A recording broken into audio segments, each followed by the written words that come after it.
hours, if you're Jewish, if you're Asian, if you are an anti-vaxxer, whatever. People are being attacked all over.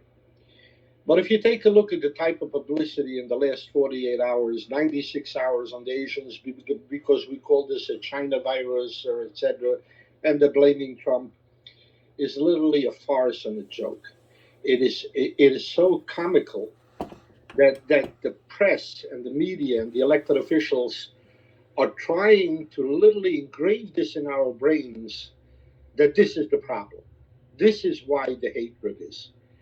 This is such an embarrassing to the normal citizen, to the normal middle class person, or somebody that just has a little brains.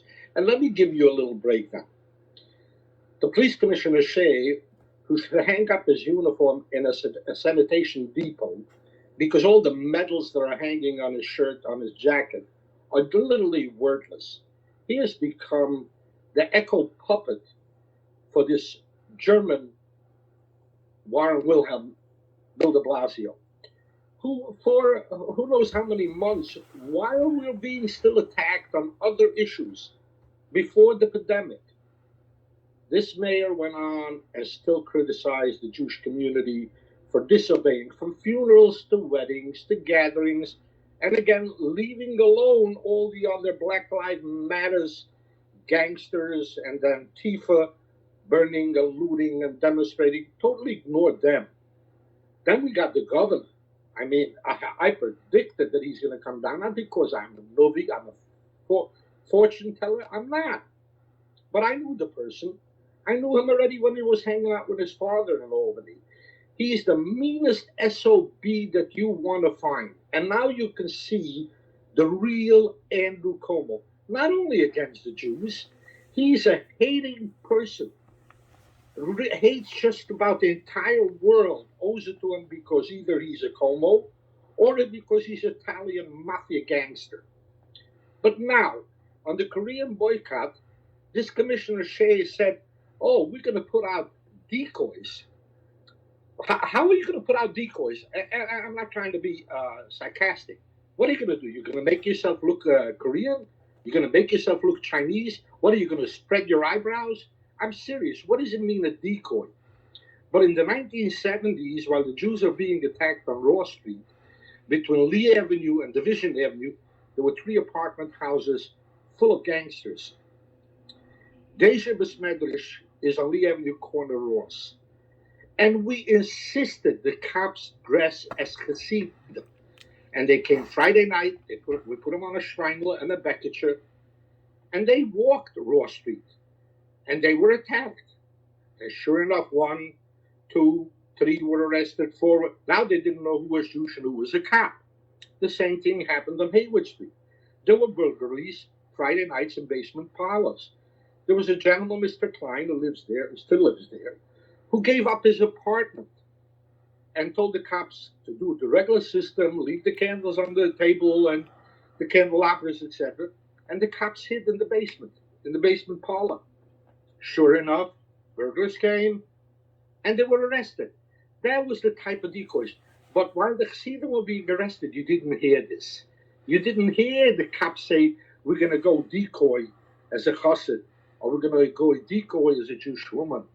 We had girls that had their chains snatched by the library on Division Avenue going to school. What do you think we did? We had a cop come in from the 1st precinct in Manhattan, the youngest cop you're going to find, and she dressed herself up as a young Jewish girl going to school, and she had these, what they call the blue loose sleeves with the brown rubber 2 hooks that taped around, and she walked like this, so there was no backpacks. It didn't take 1 or 2 days. Not only did they mug her and pull the chain, but hey, she was a cop now, and she had other people watching her. They also got to Broadway and Hooper, where these guys used to sell and do their thing and sell the stolen jewelry. But here is the point. The point is that we are so verricht and sedreit from what the messages are coming across that we really think that by attacking Jews, that you're going to walk over to the bridge, over a Brooklyn Bridge in solidarity by elected officials, that's going to stop it? You really think that if you're going to go to Eichler's and have a press conference, that's going to stop it? You really think that you're going to go now in the Asian community and stand there and say the typical three words, we're not going to tolerate? You think that's going to stop it? These same elected officials are responsible. And let me give you the assembly line that totally collapsed in the justice system. We now have a cop who's handcuffed. He can't do anything anymore without being afraid that he's going to be sued. So why should he arrest the guy? The guy commits the crime, and after the arrest, the guy will claim that the cop abused him or hurt him. Let's assume that the cop finally gets this guy in handcuffs and gets him into the precinct.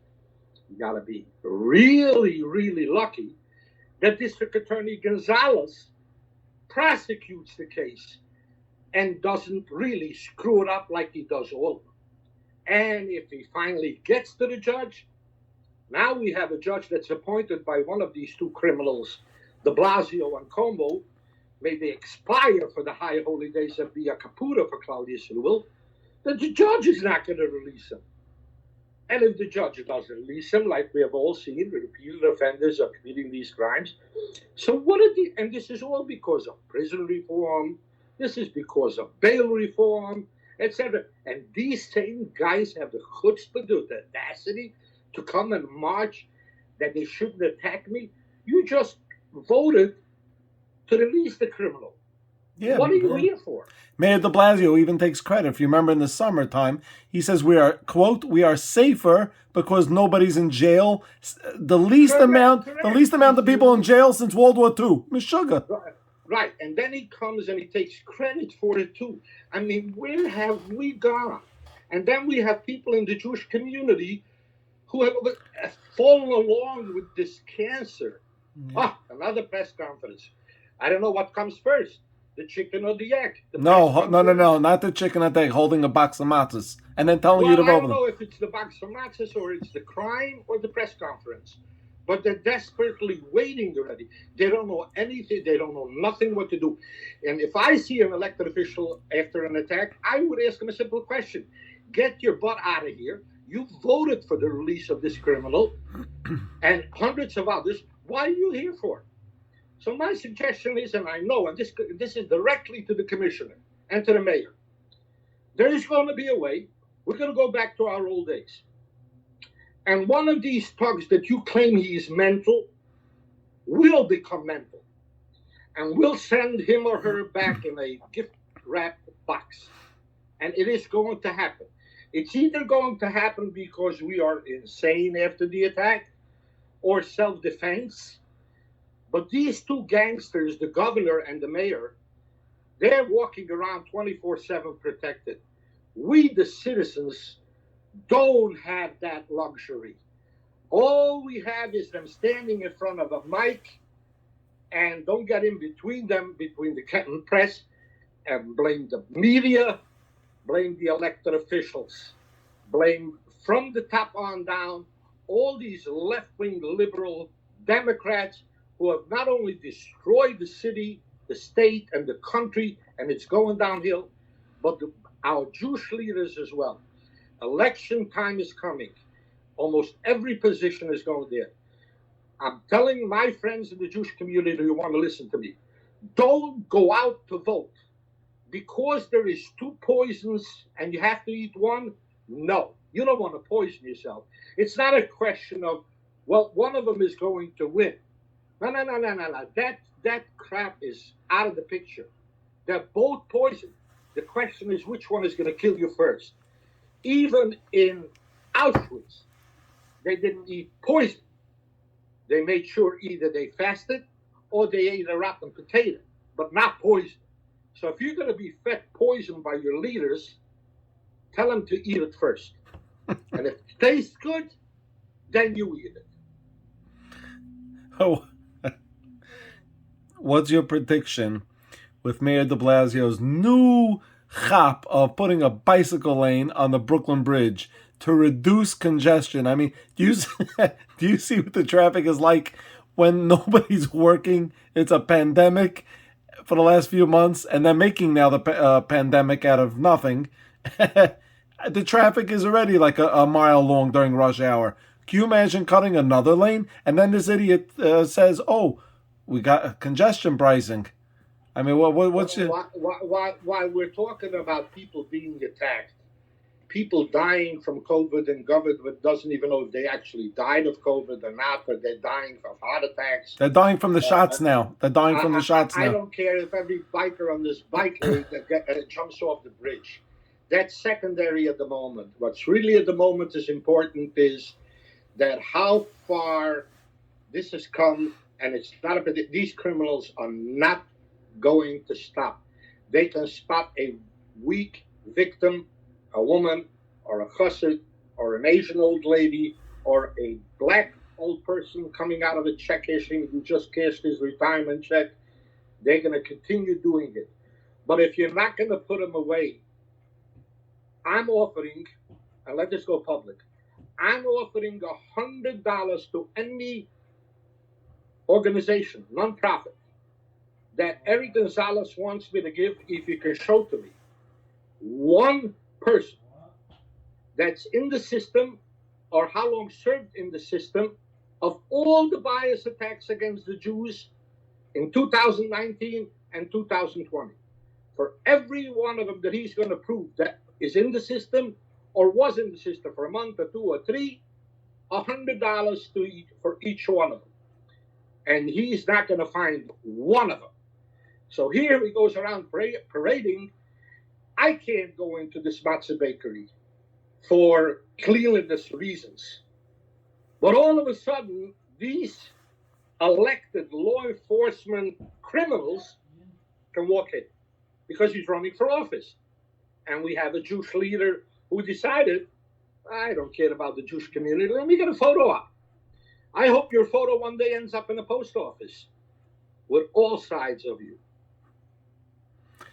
So you're good at making predictions. Let's pivot to the mayoral race. You touched a little bit on it. You're hinting about picking your poison.